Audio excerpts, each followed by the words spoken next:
So, welcome back everybody. I hope you guys have had a decent rest. Hope you guys ate lunch and enjoyed it.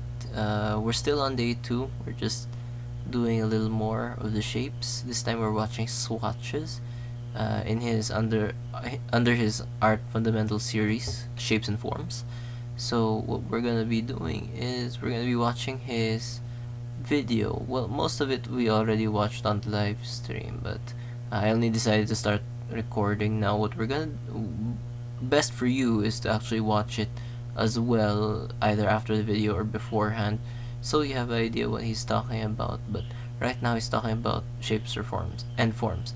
So to do a quick recap for you guys, the shapes are these 2D objects that are consisting of a circle, a triangle, and a rectangle, and forms are the three-dimensionalized objects that are consisting of the multiple of these 2D objects. Like a box is 2 squares, essentially a cone is a circle and a triangle, a prism is a triangle and a triangle, a cylinder is a rectangle and a circle, etc., etc., right?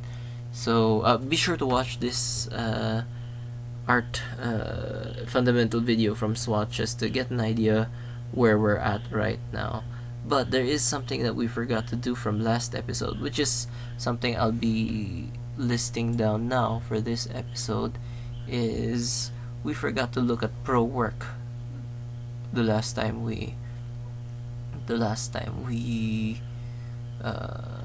streamed. So let's make a little note here. Look at pro work and breakdown. Break down the work. Right, so what we're gonna do is do the same. So I'm just gonna hide this layer. We're gonna break down what we looked at earlier, which is the shapes video from Modern Day James, taking a look at perspective, atmospheric perspective, light, dark, and light, shapes that overlap each other, and shape contrast. We'll look at pro work to see what we can spot here and what we can learn and compare it to what we made previously, which are these thumbnail sketches. So going back to what we have right now,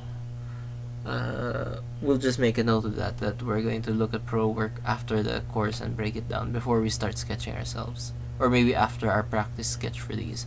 So let's go back to the swatches video and take a look.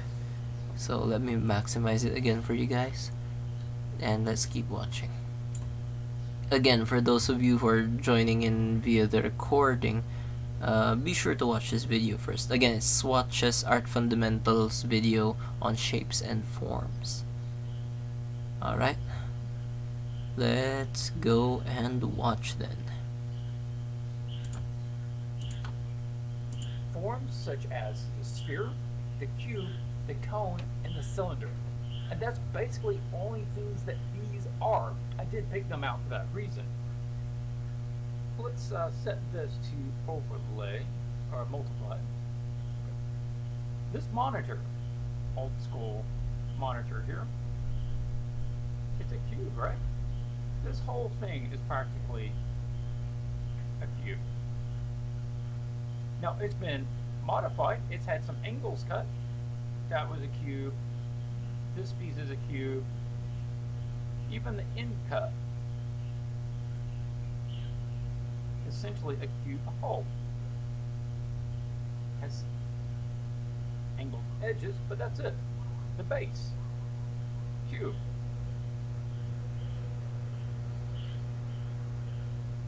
Alright, so pretty straightforward there. Ice cream and cone. The top of it, it's just a sphere, right? And of course, it's an ice cream cone. The bottom of it is a cone.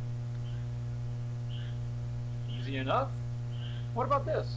It's another cylinder. Now it does taper, so it's somewhere in between a cylinder and a cone. It's either a cone that has the bottom cut off, or it's a cylinder with tapered edges. There we go. This could even be considered a cylinder. You can see it. It's a bent cylinder, so that it goes all the way around like that. But again, it's just a cylinder. This whole plate is a cylinder. It's not very thick. This is what an artist needs to be able to do.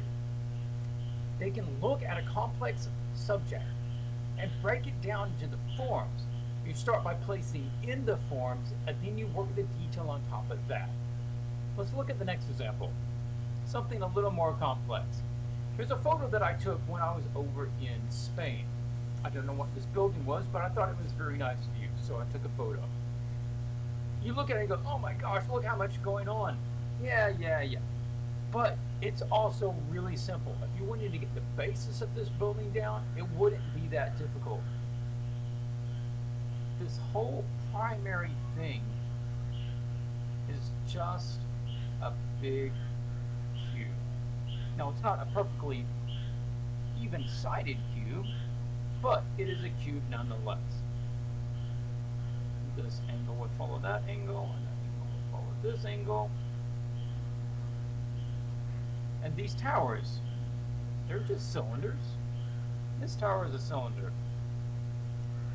You can see the round right at the top. You can see the round all the way at the bottom. The tops of them, they're half spheres. The top of this is a half sphere. The primary form of this main area up here is a cylinder. They've got little elongated cubes here. They got other little elongated cubes on top of those. You can break this whole thing down, and it's not really that complex. More examples. The natural world.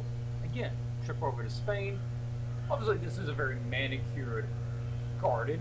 However, nature still wants to follow basic forms. This tree trunk, it's a cylinder. The limbs are cylinders.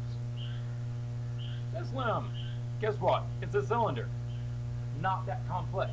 If you could see the whole tree, the tree follows a sphere shape. And the limbs. Tree trunk, limb pattern. What is this limb pattern? It's a cone. So if you could see that from the top or the bottom, they're all going to start at one point, and they're going to grow out. And they're going to grow out like this until it gets to almost the outside, and the little branches are going to branch off, and they're going to form a sphere. These are the forms that the natural world uses. They're strong and they're efficient. Take the sphere example. You see the form of the sphere from the size of an atom to the size of a supermassive star. It is the most efficient shape in the universe. It has the most volume for the least surface area. Look for these forms, block them in, then block in more and more detail as you go. You can take something even as complex as me. Yeah, there's a photo I took of myself a while back.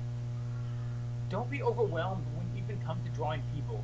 People are made of the same basic forms. You know, a lot of the edges are blended together because we have this wonderful thing called skin, but the forms are still there underlying everything. The base form of my head, and probably yours too, is that as a sphere. Okay, now the front of it can be considered part of a cylinder. Because it's rounding around, but you cut the edge of it. Now, what else can you do? You can zoom in here. You can recognize that this whole area is part of a sphere. The back half of the sphere you can't see, but the front half you can. The end of my nose, sphere. Nostril, sphere. This whole area here is a rounded cylinder. It drills around my head there. My chin, sphere. What about my neck? cylinder, right?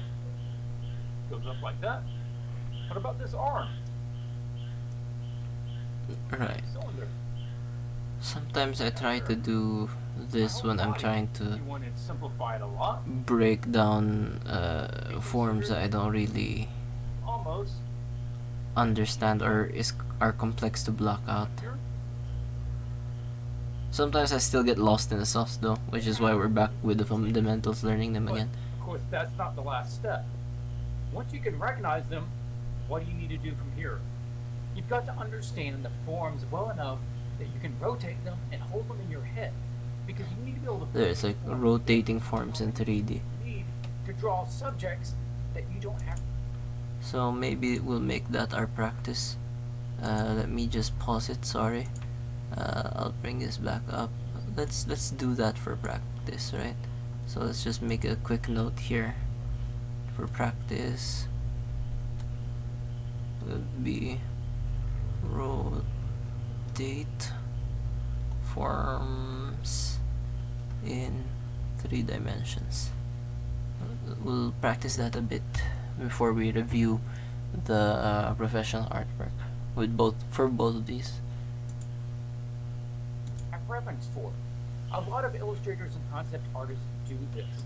They don't always have the reference with them, but they need to be able to create something that has a holistic form and depth. So that's where you start, by understanding these guys. Let's turn this off for a moment and take a look at some things I already have set up. The cube is a simple form. The cylinder is a simple form. You should be able to draw these sort of things without any reference, just with enough knowledge of what they're like. You should be able to turn them around in your head. And in fact, this is a great exercise. If you're beginning this, you're trying to get into the world of forms and understanding them, adding depth and overlapping, all that sort of stuff to your image. Great exercise. Get a form and start tilting it. Tilt it down, tilt it up. Do it for all of them. Well, you can do it for your sphere, but it's not going to change much because it's going to be the same no matter how you see it. But the other 3, that's a good exercise. The other thing that you can do with them. Yeah, let's do that. This one's a little different. It's a box. Opened it up, a little bit more complex, but excellent exercise. Get it? Turn it a little bit. Draw it in that version. Turn it again. Turn it again. And then you start tilting it at that point. Why do you need to do this? Because then you could go from something like this to something like this. It's part of the process for me creating a commission a while back. It looks complex, but I tell you what, it's all the same forms. It has your cubes, your spheres, your cones, and your cylinders. And essentially that's all it is. Some of them have tapered edges or rounded corners, but that's what you make them up with. In the end, what am I talking about, guys? What you need to know is, what are your basic shapes? What are your basic forms? Be able to recognize them in the world around you and in your subjects, and be able to hold them and rotate them in your mind so that you can build new subjects out of them. I hope this has helped. Anyway, if this video just saves you a little bit of time in your art education journey about what to focus on and not getting sidetracked so much, then I will consider it a success. Of course, I'm covering the other topics I already mentioned in the video in upcoming videos, so please consider subscribing and staying around for those. If you like this particular episode, give it a thumbs up. It lets YouTube know it should promote it to more people. Alright, that's it for now. Thanks again for joining me. Until I see you next time, keep drawing. Alright, so let's put this music back on. And let's practice. Let's practice exactly what he was teaching us, right? So let's get rid of that for now. And bring ourselves a little ways back to let's bring ourselves a little ways back to the practice. So he wanted us to practice rotating the forms in 3D. So let's just do that. Let's just make a new layer. Yeah, just make a new layer.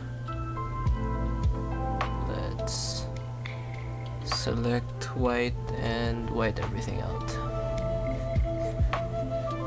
Right, and then let's make this brush tiny again. And let's start by remembering our primitives, and we'll work on that. So the first one would be a cone, which is essentially our circle and our triangle together. Next one would be our cylinder, two circles together. Sorry, a circle with a rectangle on it. Then our sphere, which is circles on itself, and our cube, which is essentially a box, a square and a square, right? So we'll just practice a bit today with drawing those. So something super important that I learned with regards to rotating this form, it was something drilled by Draw a Box. Sorry, that's the Draw a Box, which is an excellent website. It's hard as hell. It's really dry.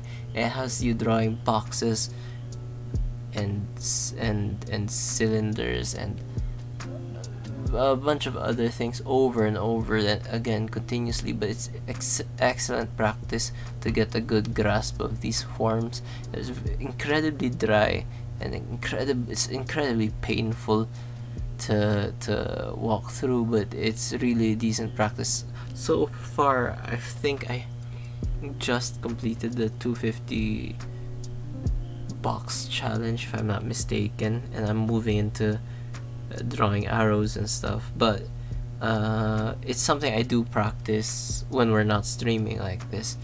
But essentially, it's trying to teach me how to move these objects in 3 dimension, and one of the most important things there to consider is our horizon line. So we'll just practice with the box. So what it made us consider is how a box would relate to the horizon line. So for example, let's Control Z that. For example, we have a vanishing point over here, and this has something to do with perspective. So these are all kind of interlinked. We have a box here, and let's say there's a vanishing point way down there. Box here. So one of the edges of the box is pointing to that vanishing point, another to that vanishing point. And let's pretend there's a vanishing point down below a little bit. And we're just freehanding it at the moment because we're not quite sure. So here we're still trying to align our edges with the vanishing point, right?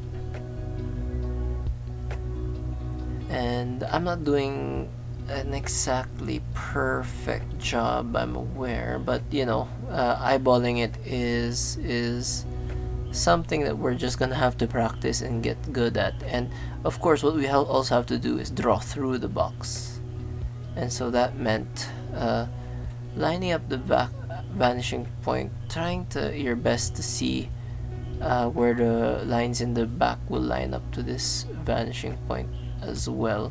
Same with this other line, trying to draw a straight line to that vanishing point, and looks like they meet somewhere here. And this line as well will go straight down to the vanishing point too, down there. Same with this corner, it will try to move to the vanishing point, and same with this corner, it will try to move to that vanishing point over there. And this is the back of the box, obviously, right? And this is the front of the box. And it also tells you about your line quality. What I'm doing, this chicken scratch shit, it's not great and really shouldn't be done, but we're in a digital situation where it's a little difficult to do. Anyway, and then what they have us do is like take a line and see how well it lines up. So obviously for this first one I missed. Let's check the second one. I kind of missed the third one really far. Fourth one, yeah, definitely far. So we see that I mostly missed, and the approximation, it's not too bad. It's close-ish, but not great. Let's check these ones as well. Oh, this one's pretty close. This one, let's just follow that line. Fucking miss. This one went way off, and this other one, this one too flew way off. So I missed those, and then let's check these. These went down, so supposed to be they should collect themselves somewhere over here, right? That was a bit of a miss. This, yeah, not so bad. And then that's how you check if you've drawn your box mostly correctly, right? By creating these lines and seeing if they match the vanishing points you've set. And that's essentially a bunch of the exercises, so let's just delete those. What we're gonna do now is, using this, maybe draw 4 more of the cubes, putting them in different spots on the plane. So wait, Control Z. Let's pick a brush. So let's say I make a cube here. I'm gonna try to align it correctly.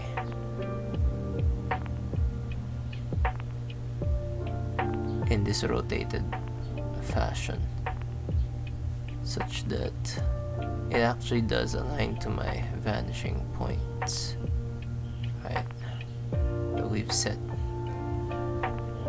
Just trying to make that correct line. Maybe this one's a little there, something like that. Same here. We're just trying to hit that. Same with this one. So that's our goal, is to get it correctly aligned with these vanishing points, right? Maybe I should pull that in a bit. And same with that. Try to align with wherever these are vanishing to. Down that way. And this will also try to aim it to the vanishing point. Same with this one. We're gonna aim it to the vanishing point.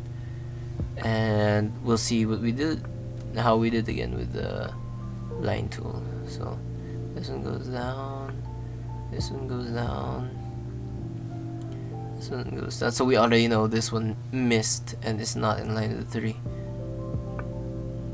This one kind of missed too. Let's check this one. Not bad. Yes, not bad. Not bad. A little bit of a miss, but it's tight, it's close. This one, that was a far miss. This one, again, another far miss. This one, they're consistent with each other, I'm thinking, but not quite to the... Yeah, they're very consistent with each other, but not quite to the vanishing point we set, which is a bit weird, but that's whatever, right? So that's how we practice, and we just try to get it closer and closer. Closer and closer to the correct So I'm gonna try placing a box right here. So I'll make, oh, that's a mistake. Let's bring out the brush again.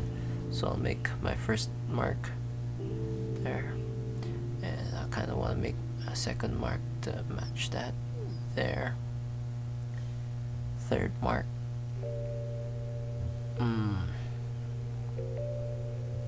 There. Fourth.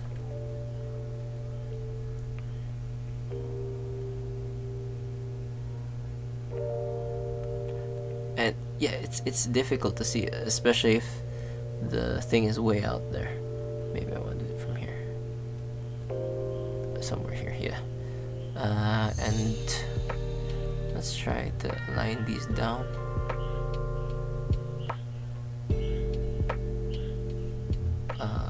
Down here, maybe.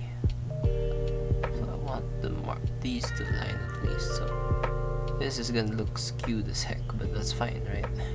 Oh no, it needs to be higher even.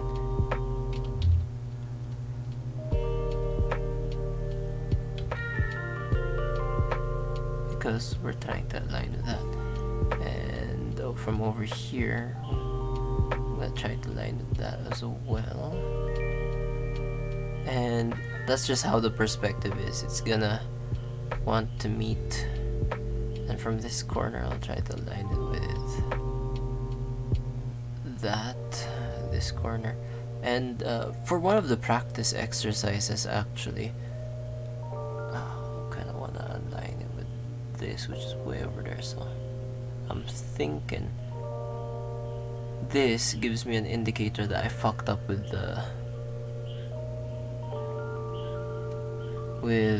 one of it, because it doesn't align with the, you usually know if you're drawing in the back bit, if it doesn't align, you've kind of screwed up somewhere, and you're probably gonna want to rethink where it points, your other bits point. Alright, so we'll try and take a look at this one as well. Let's check this. Not bad. Let's check this. That's pretty good. Let's check what I'm assuming starts from here. That's pretty shit. Let's check this. Let's check this. A bit of a miss as well.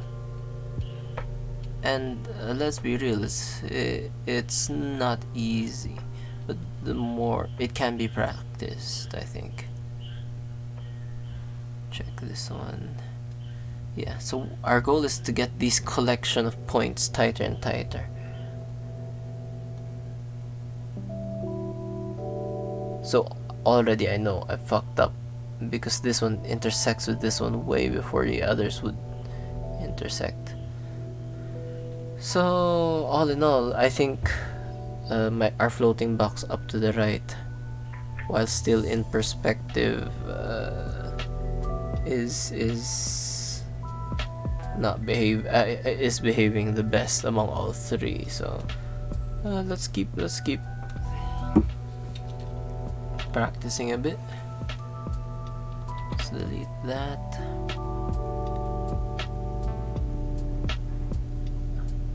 It's like hot tub stream.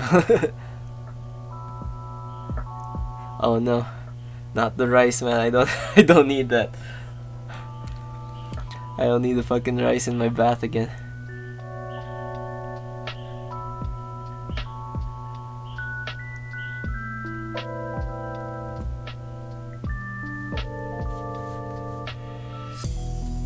So yeah, anyway, got super distracted. Let's keep working. Let's do a kind of fat box from over here. Oh.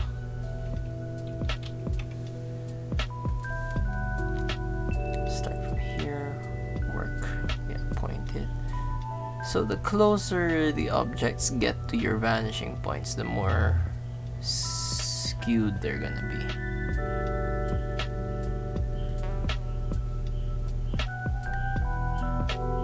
So as you see, this one foreshortens a lot because it's quite close to the edge of the vanishing point, and the ones near the middle won't foreshorten as much.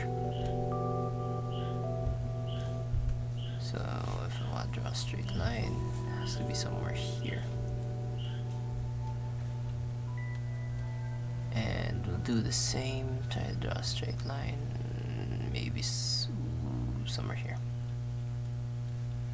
Same, I want to draw a straight line somewhere here.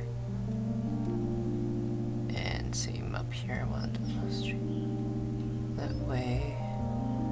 This one that way. So I already know this one's fucked. It has to be somewhere here then, if that's the case. Alright, and then let's check it out. Take a look at the comments again.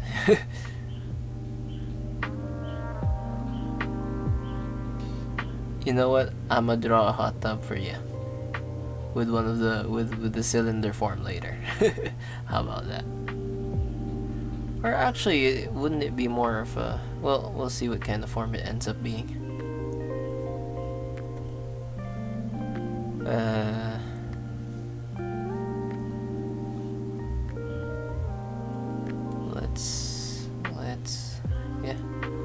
Let's test it out first using the line tool again.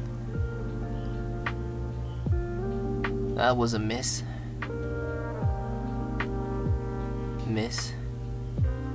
Yo, we actually hit it this time. Pretty close. So it goes down. Okay. Looking okay. Looking alright. These seem consistent enough. Oh my god, that one was bad. Oh, that was a miss.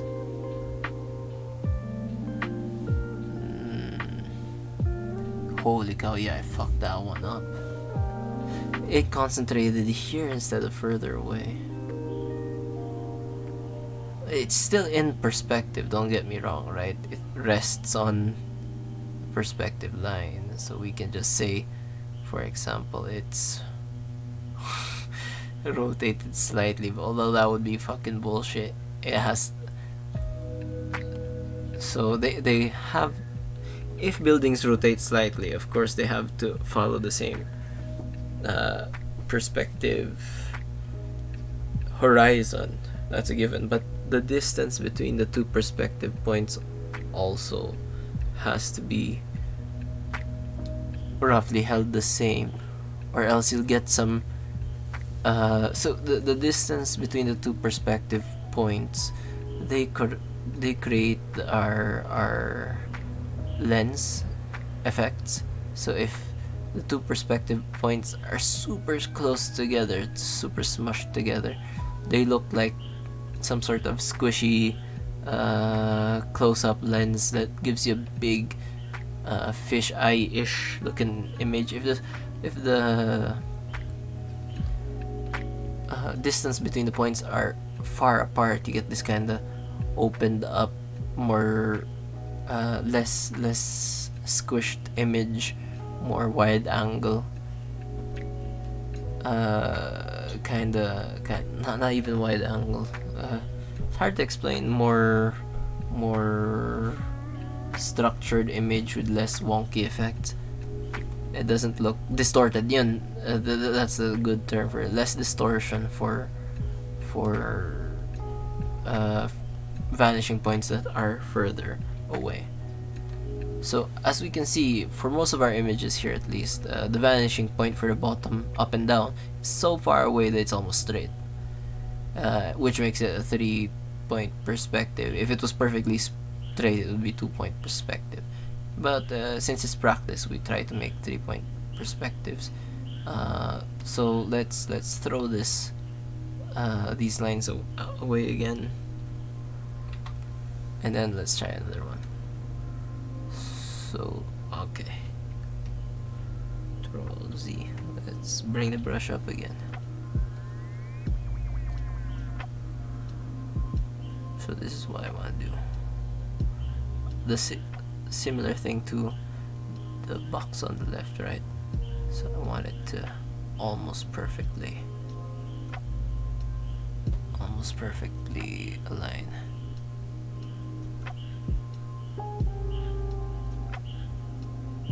So we'll explore that a bit.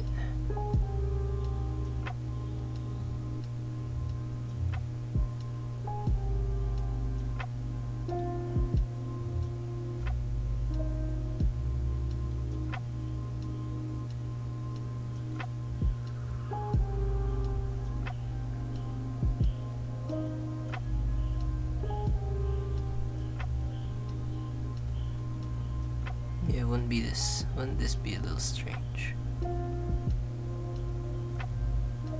What am I doing? I'm not sure.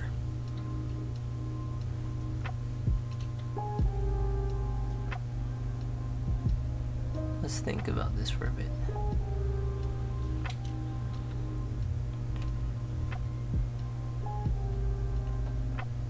Because maybe we want to rotate this. Let's think about this cube.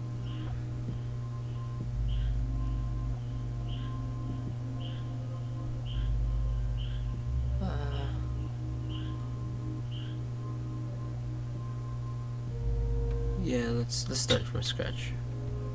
I got off on a weird start there.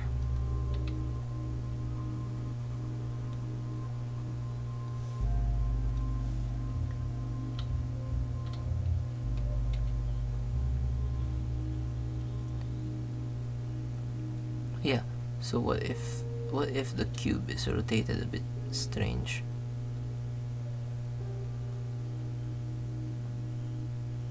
Because ideally, right, let's say a building was blown up and it gets tossed up into the air. Ideally, we want the building to still align correctly with our horizon line, because the purpose of the horizon line, let's say the vanishing point is way out there, for the up and down. But as long as it behaves, I think, towards the horizon line correctly. So this angles the horizon line here, this angles here, this one, since it's a cube, gets tossed down there, and this one also gets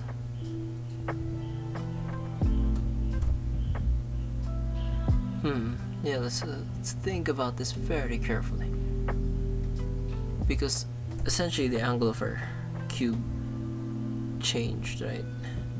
It's like a building got blown up and pushed back, like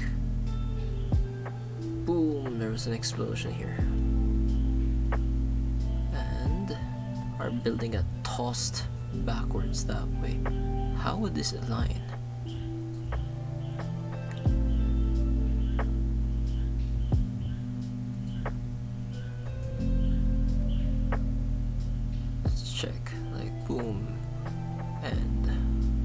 It used to be part of a building here, for example, that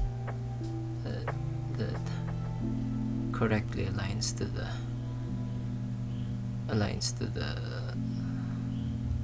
horizon lines, right? Like so. A building that aligns correctly, right?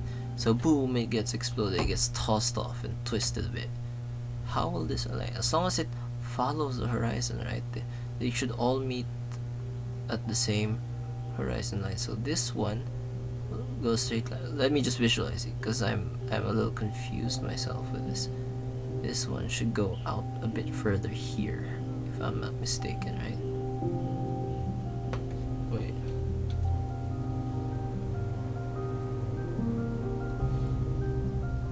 Because I want this one to...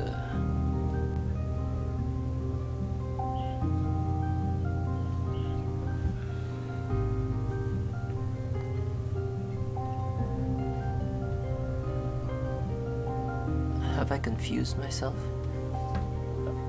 What am I trying to do?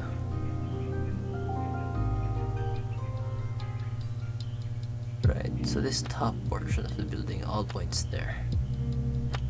Bottom portion... Yeah, I made something weird, which is why I need to fix this mistake.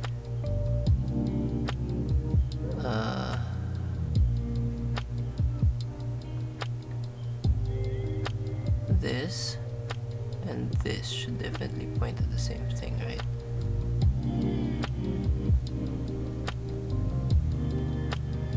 And so should this. This should also point at the same thing here, right?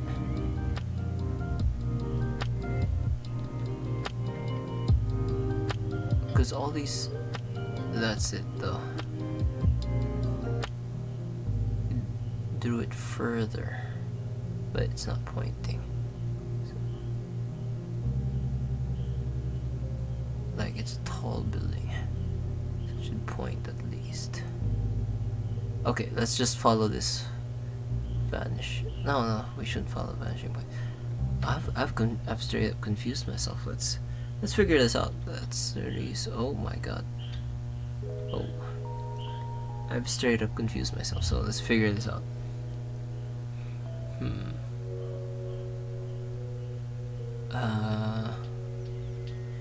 Yeah, definitely. Let's work hard and figure this out.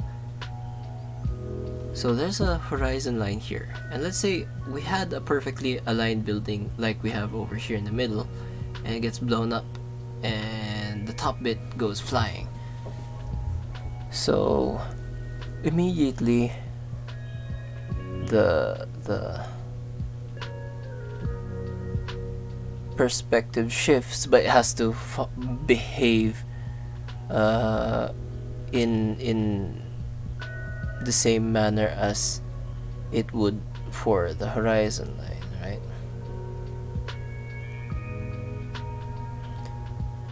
So for example, let's just mark it, right?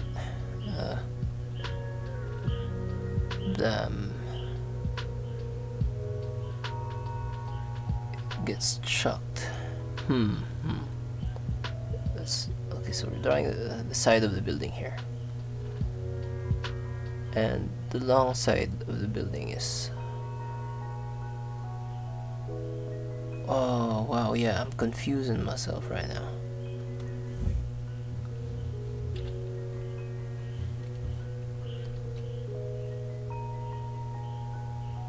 Right, let's figure this out. So this is meant to be the inside of the building, right? Something like that, right? It's the inside of the building that came from this.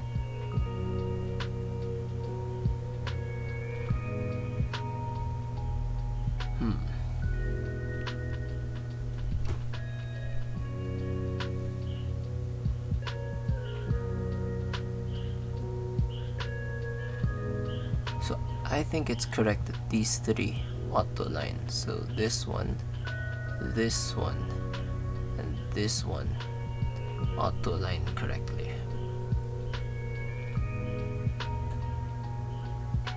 Now, where should everything else align? You know what? Let's just use the lines for now, because we are struggling. This one, and this one should align. That's what I'm thinking, right? So let's give up on trying to guess it and try to work with the lines for now.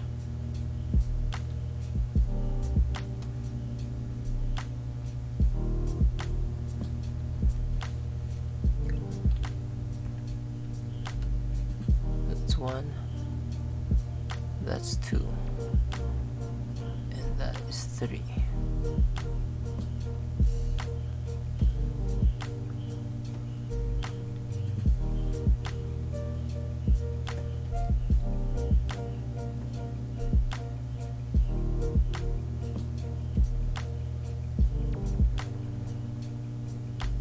Then, where then should our do we want to make it align to the other one as well? Like all the way out here? What would that look like? 1.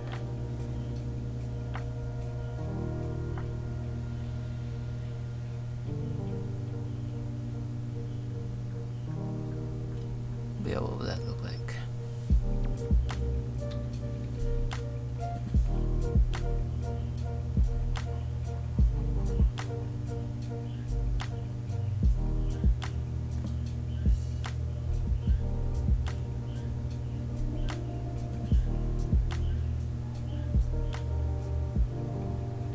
Well, that's learning perspective for you.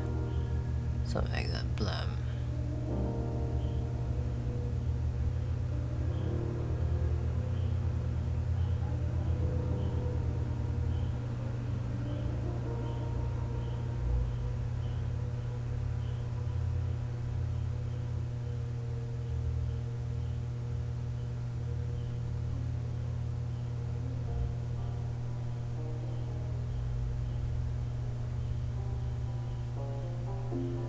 Or we just...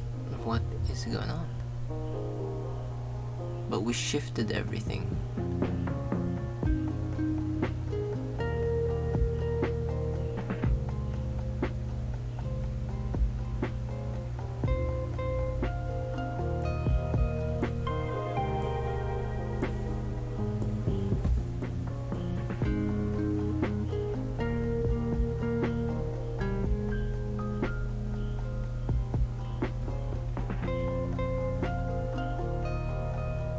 Yeah, we're learning this. We're straight up fucking learning this.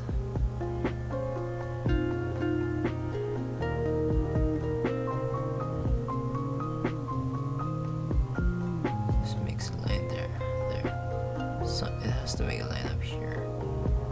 Same thing goes like that. But then it doesn't look like it came from this building anymore, right?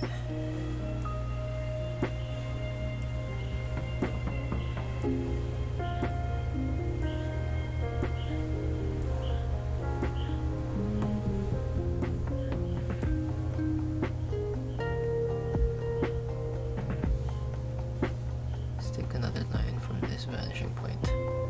Bring it through here.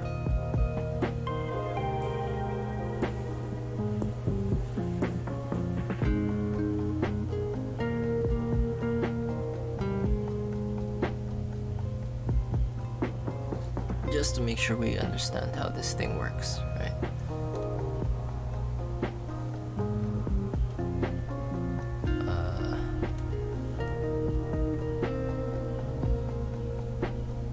Something like this then.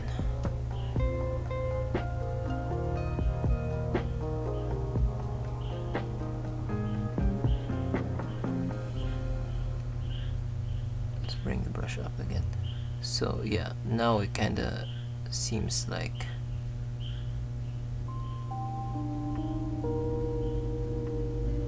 it's the correct size. At least seems like it came from there. And maybe we can even draw it a bit taller, I think. Just following this horizon line here, this contour line here.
work out at all.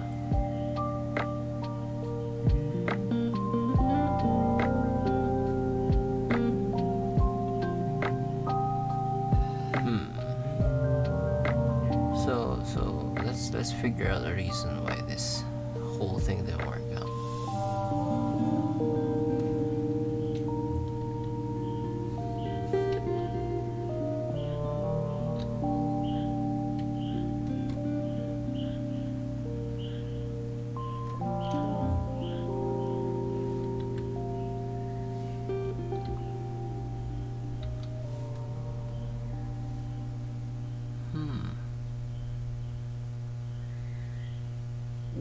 I want to make this have exploded off and has gone flying. So obviously our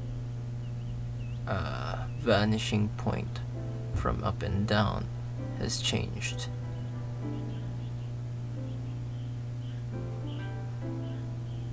So let's say this is blown away.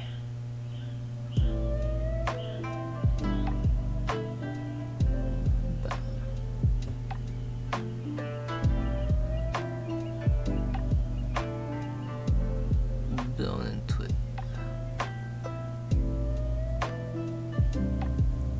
Like this used to be a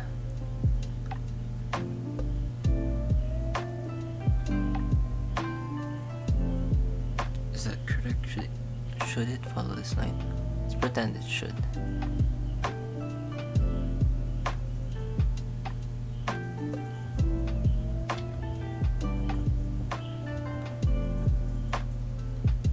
Maybe if it falls straight back, maybe it should follow the line, but since I'm twisting it a bit, things change.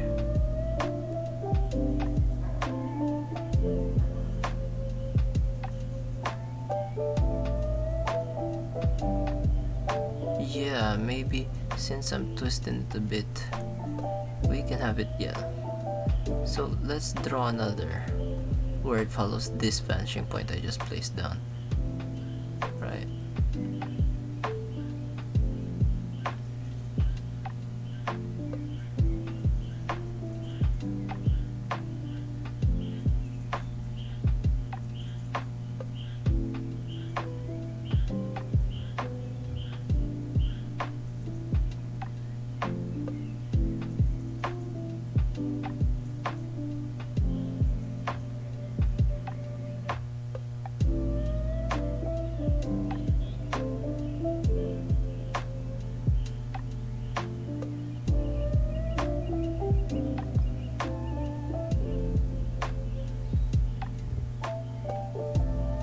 Just cheat for a bit and use these lines there.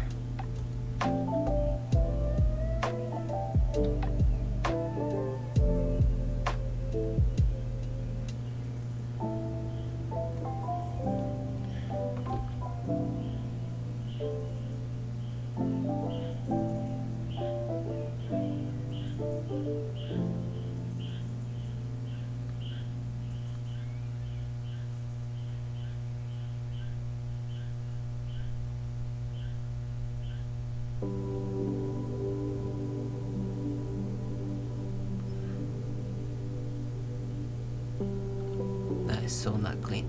Let's redo it.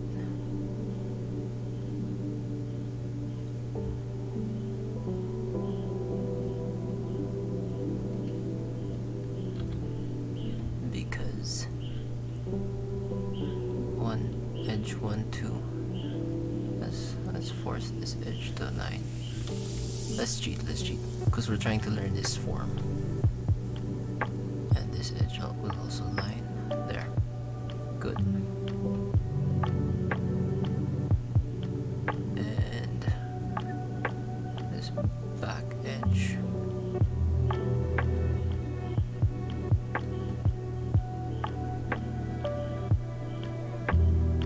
And this edge should align. So yeah, let's just cheat and let's get them. 1 2 3 up top should align as well, right? 1 1. This should align. 1, 2, 3, 4. Those 4 should align.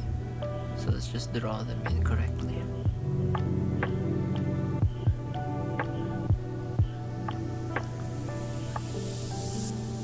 For the flat edges, they're just straight lines going out, right? So I just have to follow the guide of the straight lines going out there. And same thing, this has to follow this, obviously.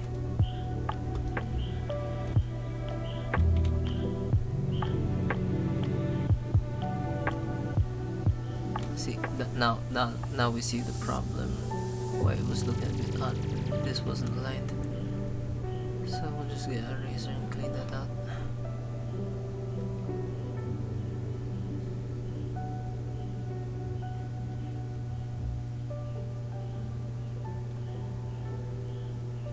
And then this, on this edge, has to be roughly aligned with those.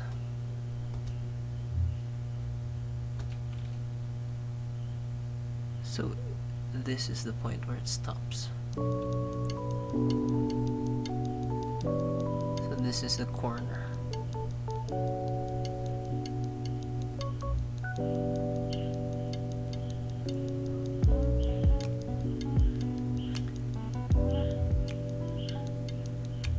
And from this corner to here. There. 3, 4. Alright, so let's check.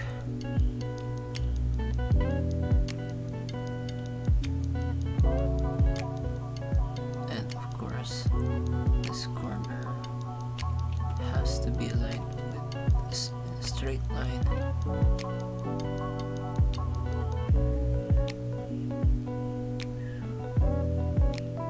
So let's approximate it as here. Then let's erase everything else. Oops.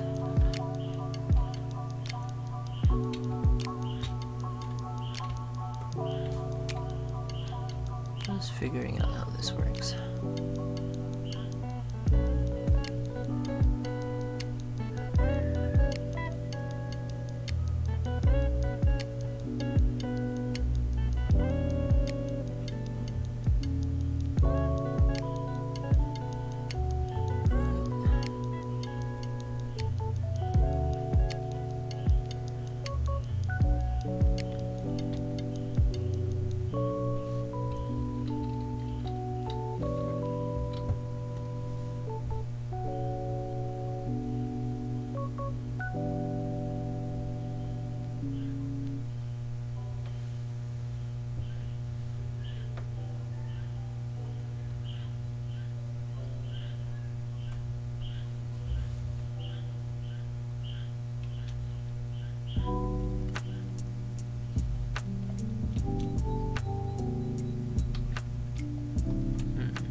Like this.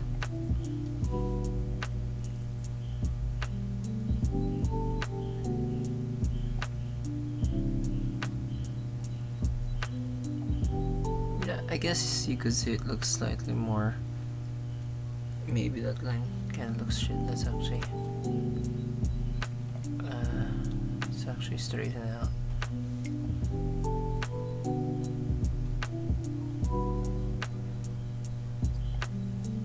There. No, I guess you could say it looks a little more convincing. Still a bit wonk though.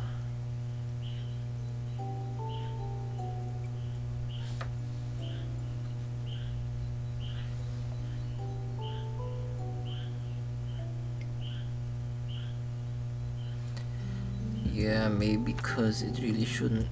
Objects that are separated and floaty. I think this horizon line would only apply to objects that are straight up.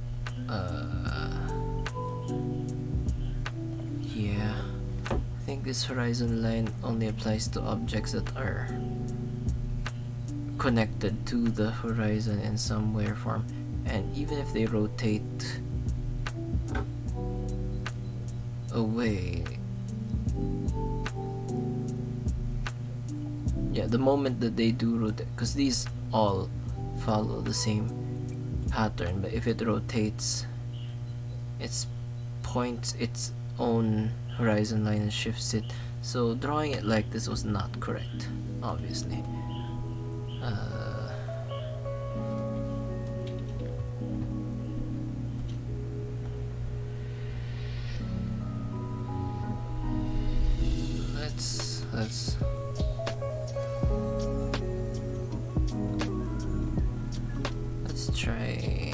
Let's try something else. Let's try again. Let's try doing it our own way, with more intuitive.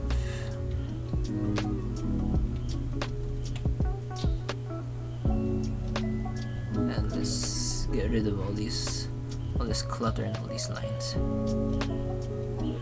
so we can just focus on what's correct.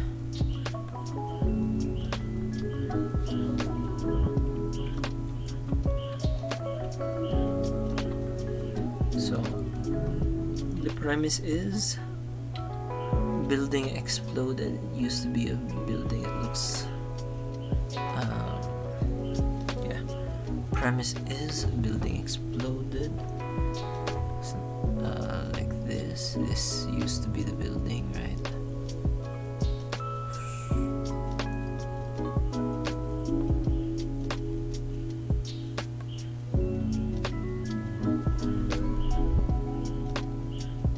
This used to be the building. Let's grab this and move it to the left. Make a layer underneath and just paint that white.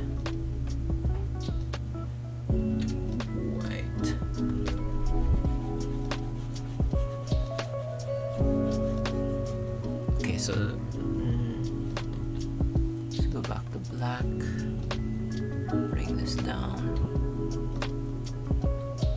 Okay, so it's supposed to be the building exploded and boom, it gets blown that way. So let's add a new layer. Let's turn down the opacity of this. Oh my god. Let's hide this for now. Oh my god. This has to be pure white.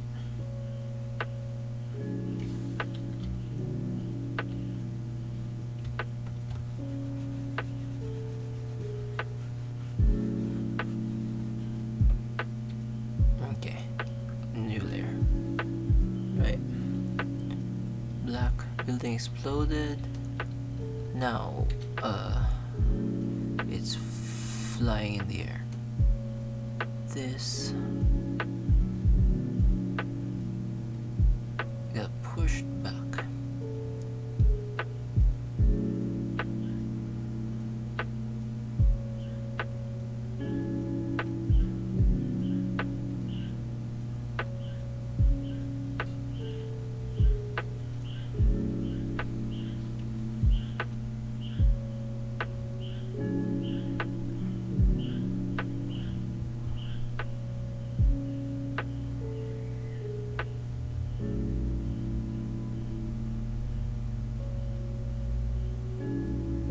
Actually, this building looked a little more rectangular, so let's make it more rectangular.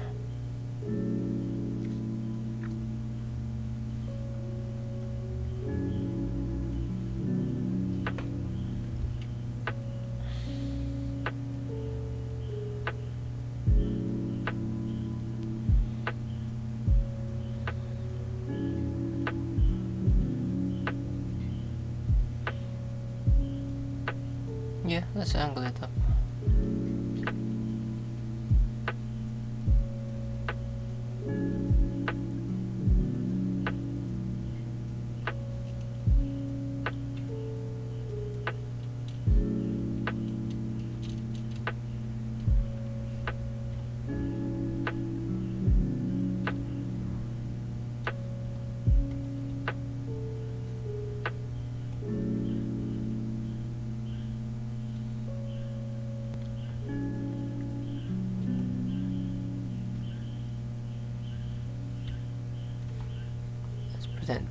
starts up here.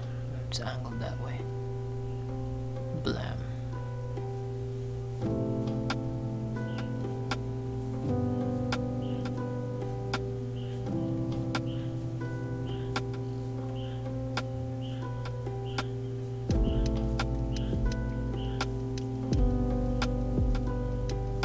That's really thick.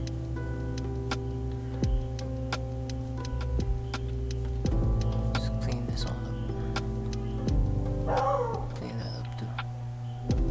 So I think for objects that are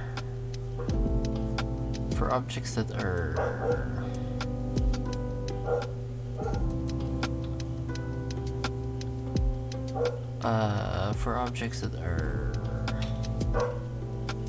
float are anchored on the horizon line. For objects that are anchored on the horizon line, they follow. So objects that are anchored on the horizon line and follow a grid will strictly follow the 2 vanishing point pattern. As they rotate, they will still rotate with the distance between the 2 vanishing points together remaining the same. For objects that are now floating in a 3-dimensional space, their vanishing points change as well. The orientation of their vanishing points will change as well, because what I have vanishing points of is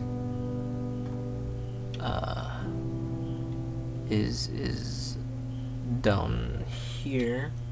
Because what I can see is there's vanishing points somewhere off in the distance here, somewhere off in the distance here, and somewhere close to the camera here, with completely different orientation as the previous vanishing points. But if I want to make it look consistent to the scene, what if I were to move that vanishing point down here, right? So I'm just rotating that same vanishing point previously described down here. What happens then? So these all get pulled in this direction, right? And this is turned like that. So if that vanishing point there is rotated, the vanishing point way out here. See, I'm falling into that problem again.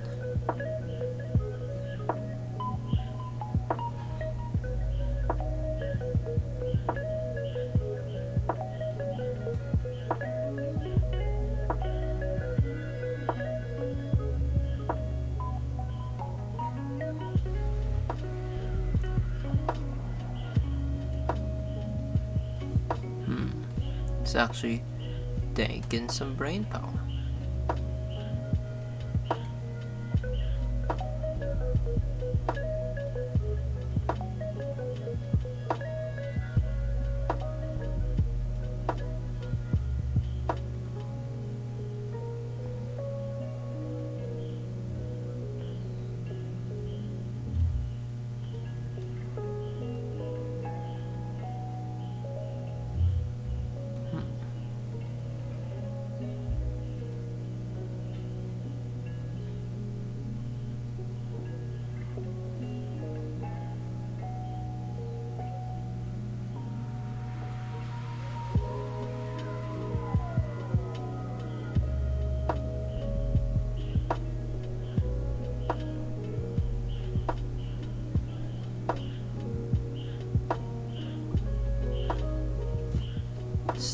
Strange. I'm thinking about it. I'm not quite sure how to make this work.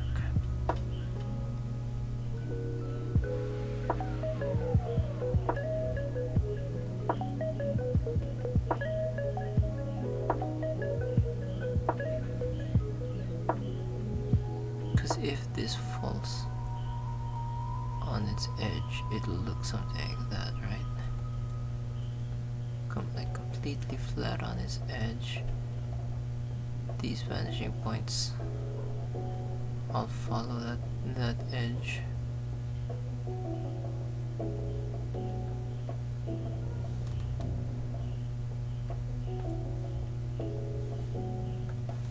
Yeah, this is straight up confusing.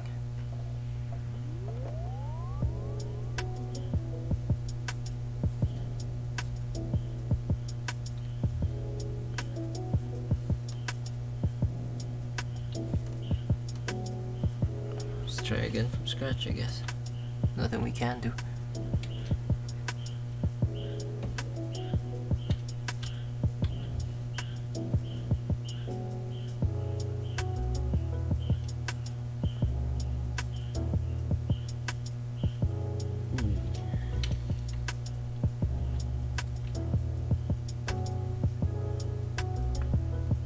Bam, this breaks.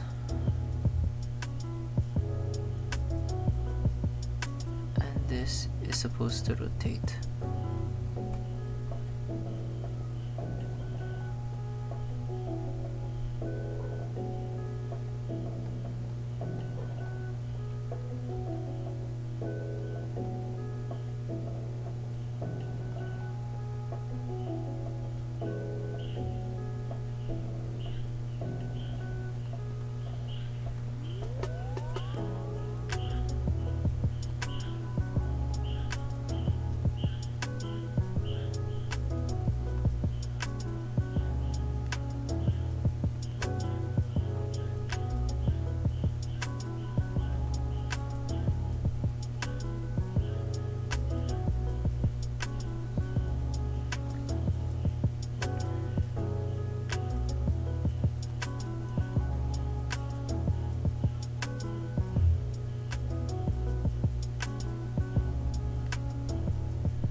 So, yeah, let's figure this out.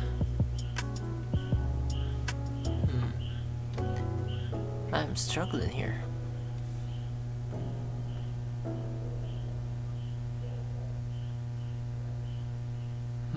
Oh, thanks. Smooth stream? Yeah, I at least hope so. Oof. That's unfortunate. Well, the rain has calmed down up here, but not so much down there, I guess. Let's try to figure this out. I'm still struggling. This perspective of this building. So let's say, yeah, it gets blown up and gets tossed this way, so the bottom of the building stays somewhat aligned like that. And it gets blown up. And this rotates up here, let's say. So now the top of the building assuming that we have the correct lens, right, is blown up and goes that way. At the same time, since this is rotated up so much, this vanishing point rotates this way a little bit, so let's try and make it to match that vanishing point as well.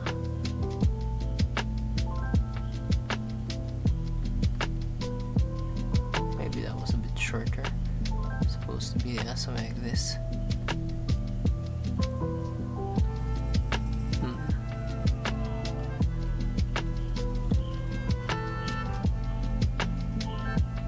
So this vanishing point matches this one. Since it rotated up, this one kind of matches this one since it rotated downwards.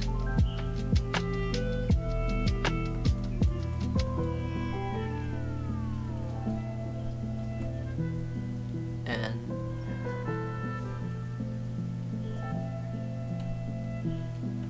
let's use shift.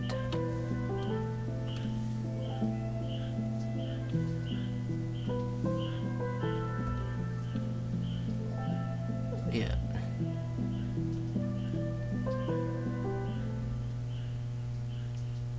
Something like that. Okay.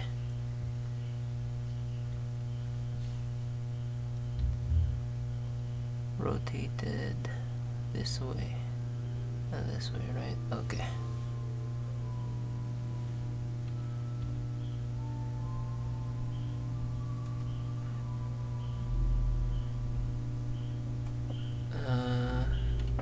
Now that it's rotated this way and this way, right? Since our up and down, these can be completely aligned normally. Since our up and down rotation, our up and down orientation has remained the same anyway. Maybe shifted only upwards, but we've always used the straight kind of rotation. So this edge will therefore align here. Ideally, this edge will align here. Yeah. This edge will align here. So it's got this skewed thing. Same with this one. This will align obviously with the 3. This will align down here. So again skewed, and this edge over here will align here. So it's like this. So this is what has happened to our building here. And I'm just gonna bring the eraser out and clean up all these lines, and just so our building here has blown up and has been chucked into this kind of where's my brush? This kind of shape, and yeah, I guess it does. It looks a bit warped, but that's just because of the lens, I guess. If we're holding the lens consistently and the vanishing point is right over there, I'm sure it'll look plenty different if the vanishing point was not as close, but we're treating it as close because the vanishing point of this building is the upward one is straight up. So 2-point perspective, yeah, that's what we decided on, 2-point perspective for this building. So the same thing will go where it's a 2-point perspective on the other side, where they should all just be parallel lines, these ones. And the only thing that skews perspective is this, which rotates with our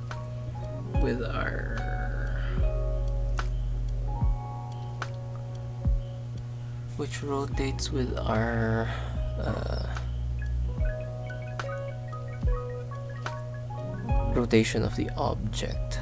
It's no longer bound to the same. Should it be? No.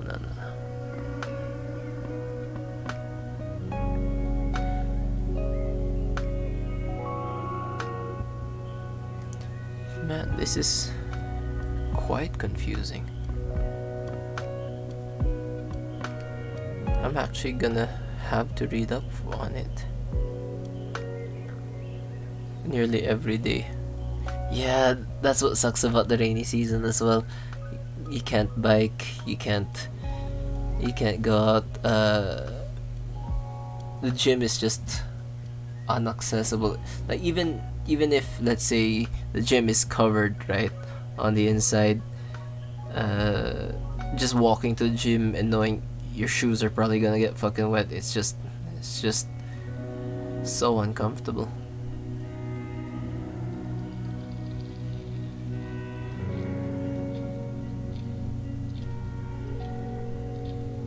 Alright, so I think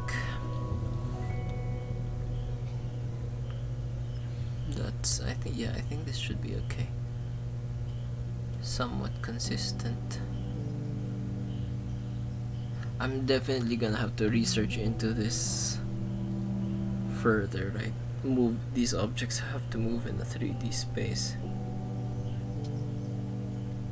So let's say, for example, I move this falling object. If it were dead center in the screen, right? Even if it was rotated in that same aspect, if it were dead center in the screen, same object, and yeah, let's make it bigger to make it closer. Let's just practice. Same object, rotated dead center in the screen, so this would apply, this would apply.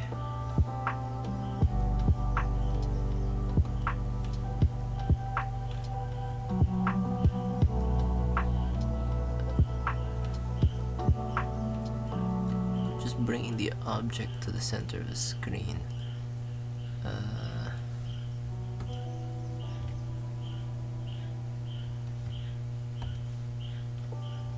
Right, like this, and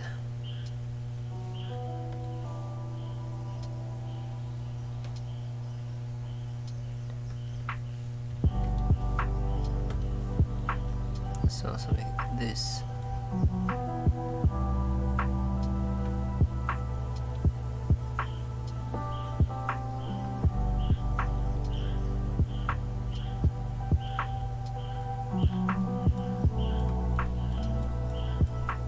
Because the lens is so fishy, this is what the object would look like. This much closer, wouldn't it? Let's say like this is the inside of the building, right? Square. Just because of the way maybe I haven't matched the rotation perfectly, but whatever. Because this is the orientation of the vanishing points, it forces us to take this weird angle for the building. It's so skewed because of the vanishing points. I didn't even do this one right.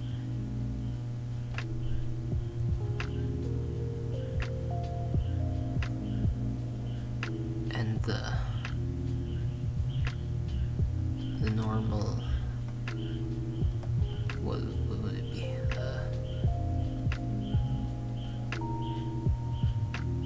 Yeah, this, like this, like the base of the building. Yeah, it's gotta be skewed for sure. Normal base of the building would be something like this, right? Inside of the building.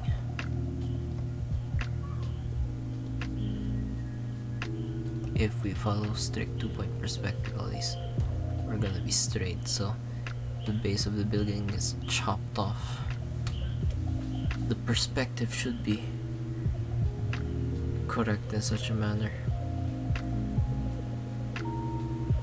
So this same building gets chopped off. Right. Okay, I think I'm starting to figure it out.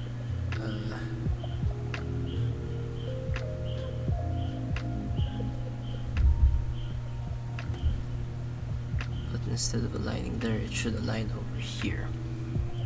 So let's just adjust that. This with this as well.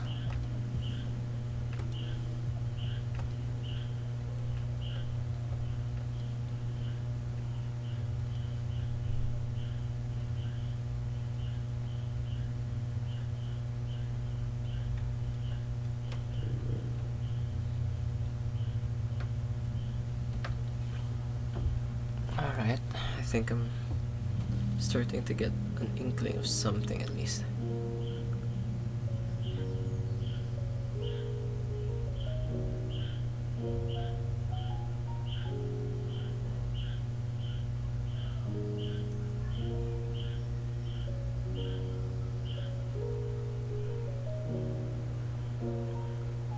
So the orientation of the what's considered top and bottom can be rotated to however it wants to be rotated. The up and down, but the going to the right and going to the left, that has to follow the perspective grids, I think. So if this is oriented that way, what if we force it to follow that up here? Let's just experiment, try. Oh, it's getting more skewed. Same with here. Force it to follow down there.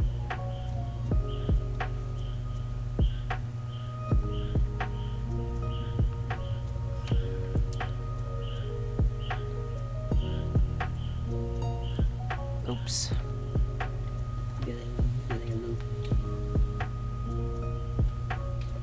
Getting a little cluttered here. Let's not get cluttered. Let's just get back on track.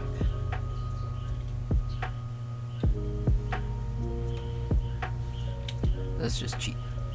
We'll use the power of the straight line tool in Photoshop. There, like that. To follow this top part. Stop part follows here.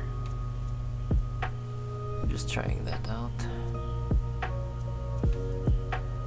Brush this part. Let's try to make it follow there. This part too.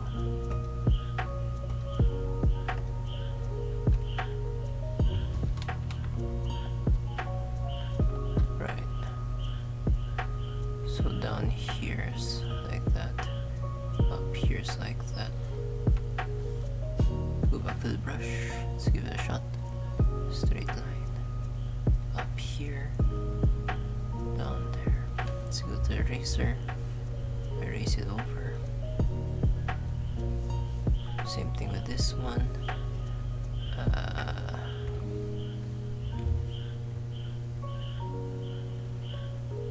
Like this, like this.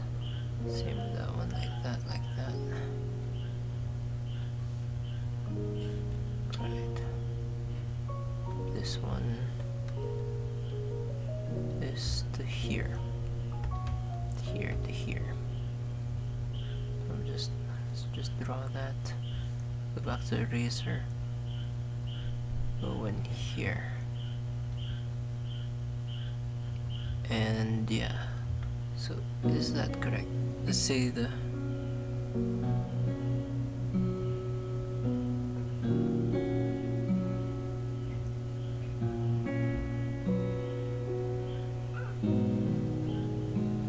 let's say this sushi roll of a building was chopped, angled. I see. No, it doesn't. It doesn't work because all I've done is so for the orient, so it does not work. So definitely, if you want this angle of the building to change, you definitely want to change the horizon lines. So the horizon lines rotate a little bit. Okay, mystery solved. Mystery solved.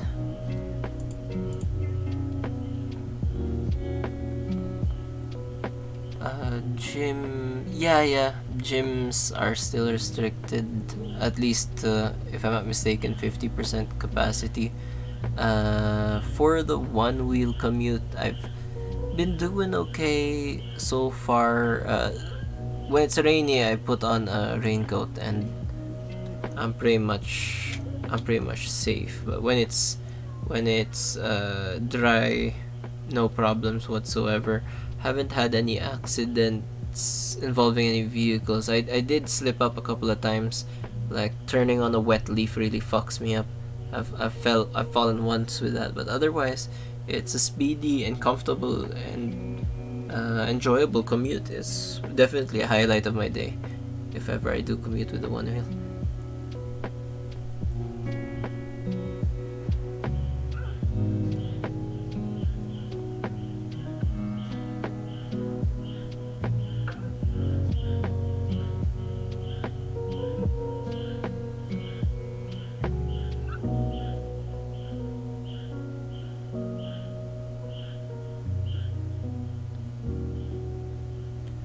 Right, so I think we've figured out this perspective thing with the squares. At least the cubes. I'm definitely gonna do more research on it now. Now that we've practiced a bit with the perspective, let's go and take a look at professionals' work and maybe learn a thing or two from them. Let's take a look at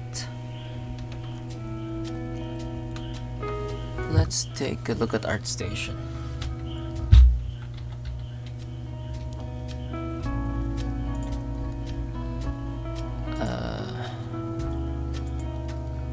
Bear with me for a bit while I change it up. Let's look at one with perspective.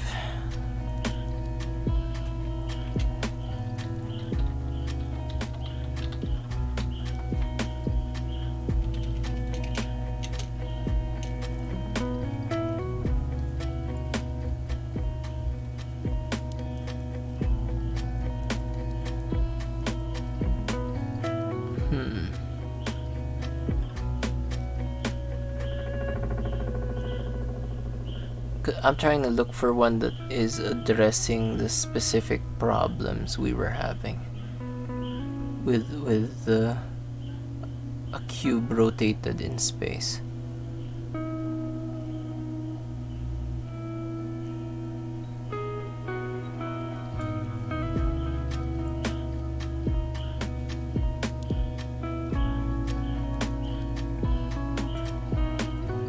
I can't really find one that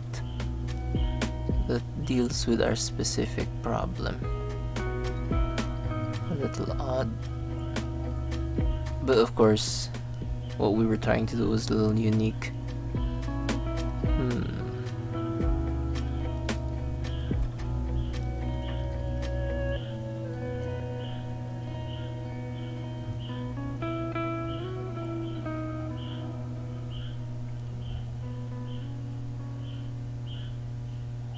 Yeah, I can't really find one. I'm definitely gonna do a lot more research on my own to solve this cube problem we've had. For now though, let's go to the main ArtStation page, I guess. I'll bring it up. And let's try to break down some shapes in our illustrations we see. Try imagine them. Trapezoid, yeah, prism or pyramid.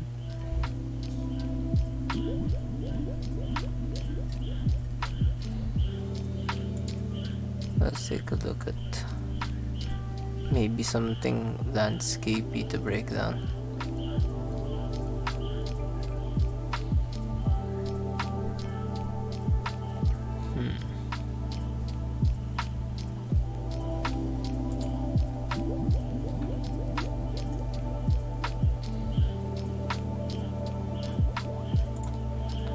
Take a look at this. So how I would draw it would be create a maybe cylinder first. So the horizon line, I'm pretty sure is somewhere right here, right? Yeah, around this area. Cylinder. Angle the cylinder. Oh yeah, let's practice that. Maybe that'll be the last practice for the day.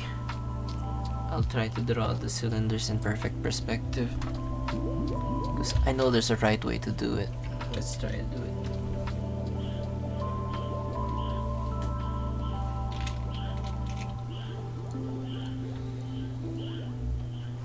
Oh, that was wrong. Oh, I forgot to put the window down, didn't I? Yeah. Let's put that away. Let's draw a cylinder in perfect perspective. So I know that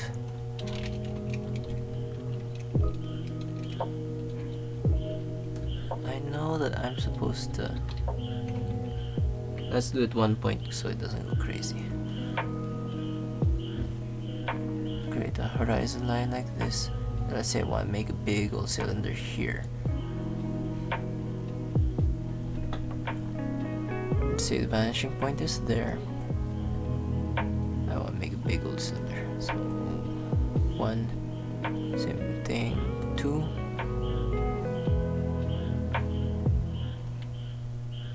So let's make that rectangle first. Let's say this and this. Correct. Down. Perfectly long. Down as well. There. This and this. Okay. This one as well. Perfectly align it there. Same with this corner. Perfectly align it there. And then bring this down to meet those.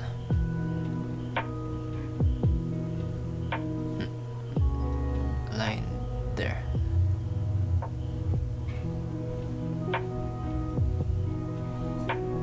This corner to here. So it's down. It's over here actually. There. Bring this straight. Alright. So this to this corner here, this to this corner here, same thing down here. This for down there, let's use red. This to this corner here, this to this corner here, and then what we're gonna do is we're supposed to create a diamond if I'm not mistaken. So from the middle,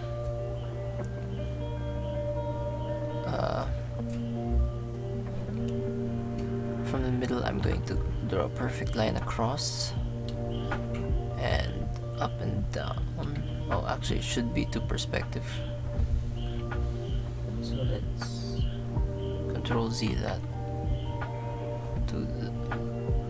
Let's just assume the middle is right here, middle of those two, and line across like this, and then we're supposed to draw a diamond here.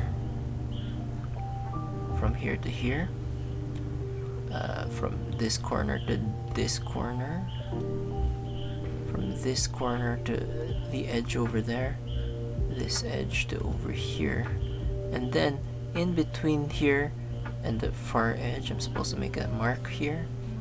Same on the other side, same on the far side over there. It's pretty much a guessing game, but we have an idea. And somewhere on the far side over here.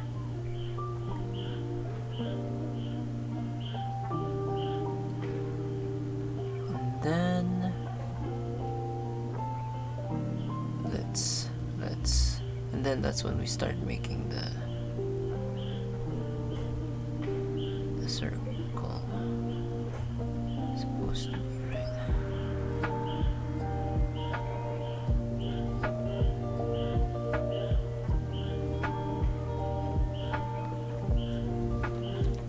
This is how it's supposed to work.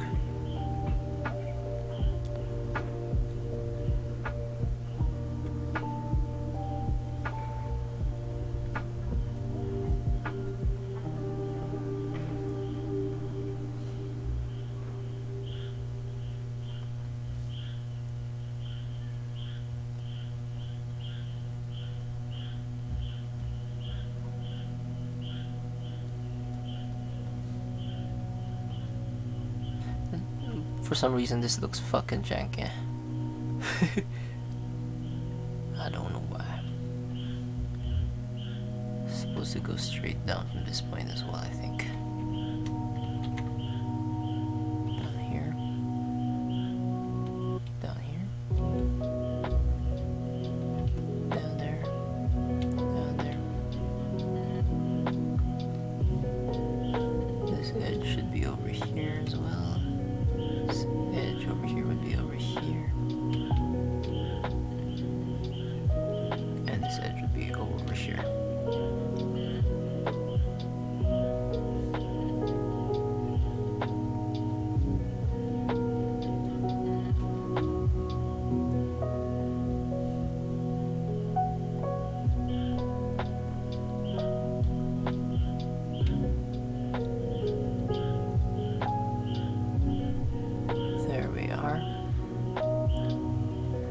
technically it's supposed to be something like this.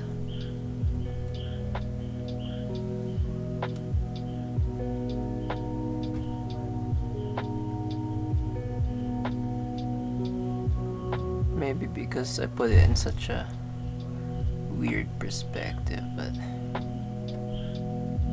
essentially something like this. Maybe I misguessed how far the center of these two would be. Perhaps not. Who knows? So if I were to make it's a Coliseum or something like that.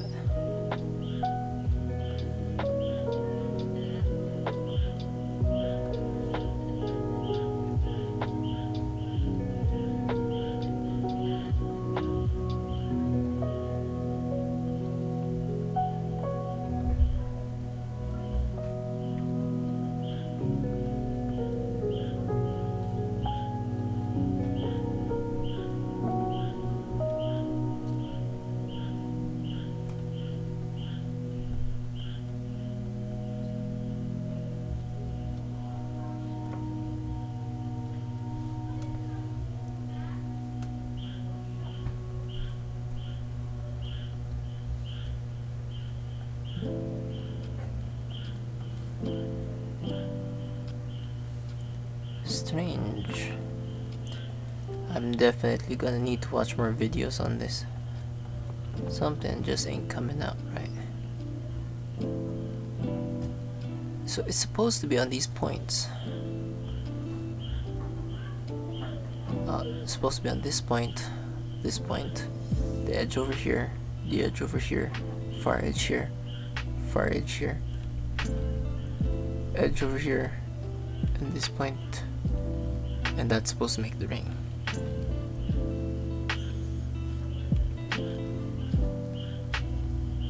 Something ain't right.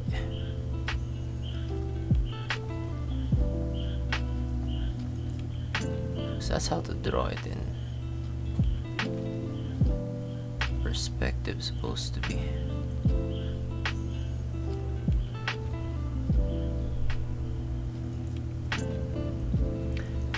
Am I correct about this corner edge?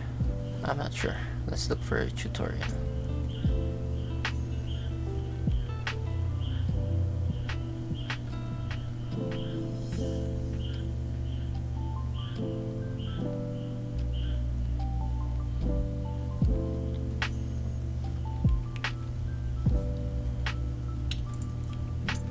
Let's type in cylinder.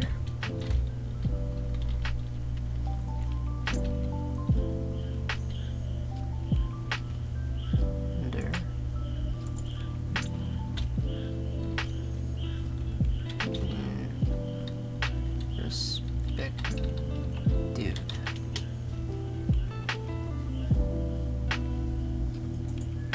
There.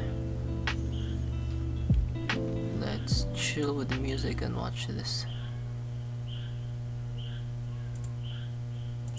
Let's bring it up. Yeah. So that's what I did, right? Midpoint. No, let's bring it to the perspective portion. Yeah. Over here. That's a prism.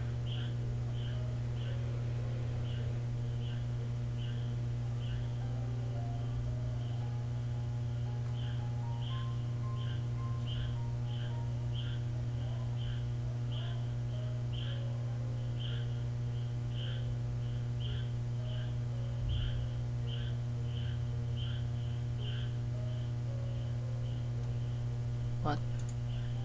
There was supposed to be a much simpler way. There. Something like this. Right.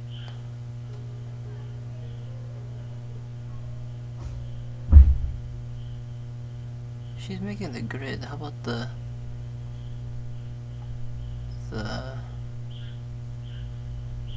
pattern? Like the diamond one. Am I retarded? let's look for it. Yeah, this one. Here. There, yeah, isn't that supposed to be what we did? Here. Like in between the diamond and the thing? So I'm going to draw an ellipse into that space and show you how that works. That's exactly what we did. Why does ours look like shite? The top of this here, so I'll need to find perspective. Your one point vanishing point on the horizon arc. So basically, my ellipse into that space. Right. And then basically all you need to do is connect the top and bottom. That's exactly what we did. Why does ours look like shit? Of those ellipses.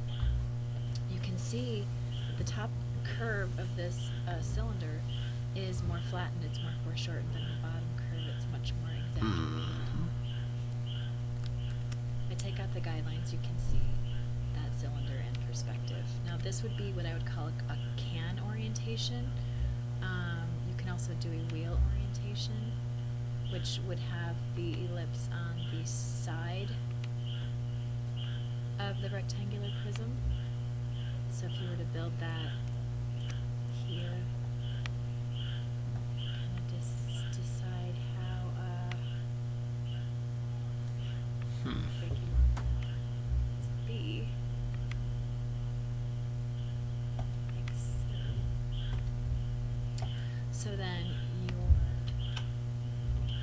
the forms that you would be filling in, the ellipses would you be putting into this side right here. You'd find your perspective center and do the ellipse.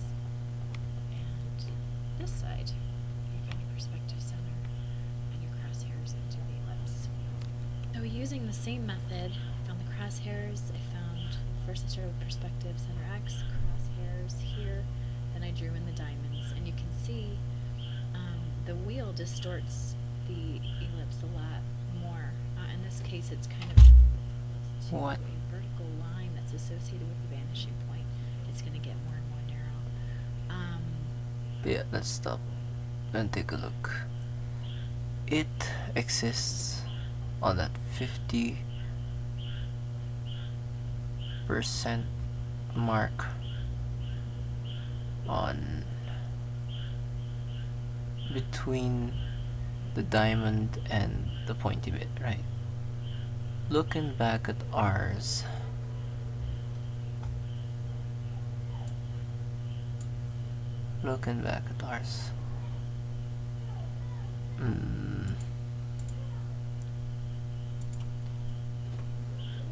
there's the, yeah,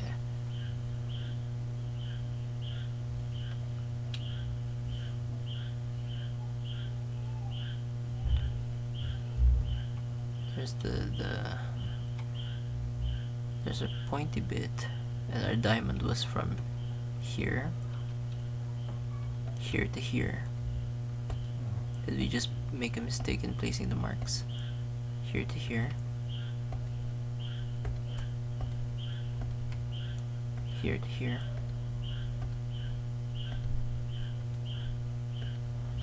and here to here.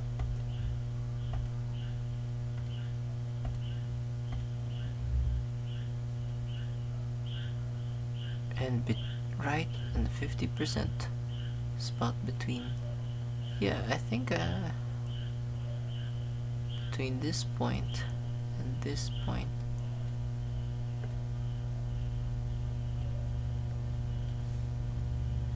I think I got it right. I'm supposed to have got it right.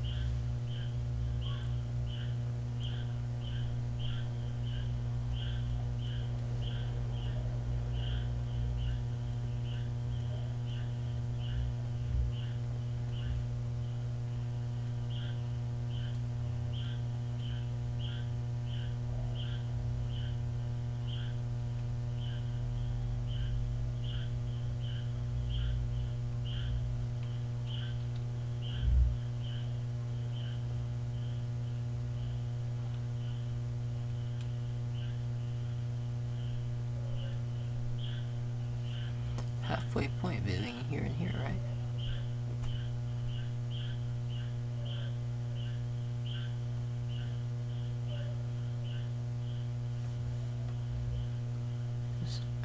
What if it was lower? Make it green. What if it was lower? Down here.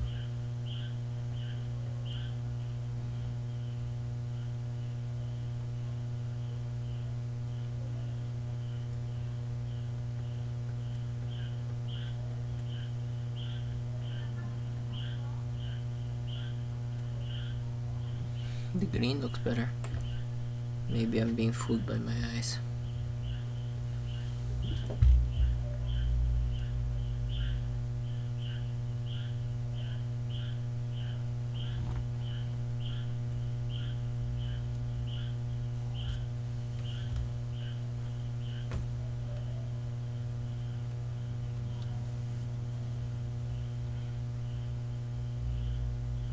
Yeah, maybe I am. So, is it correct to have the halfway point here and here, for example? Following the same thing?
Yeah, the green definitely looks better.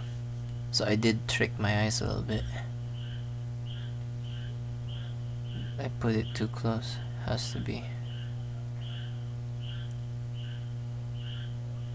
Yeah, I did trick my eyes. I put two. It should be the perspective center instead of the what do you call this, linear center. Alright, I think that's it. We were able to practice quite a bit. So I think now it's just time to rest. Thank you very much everybody for watching the stream. I hope you guys enjoyed. Hope to see you guys again next time. I hope you guys learned something. I hope I learned something too. And see you guys. Bye.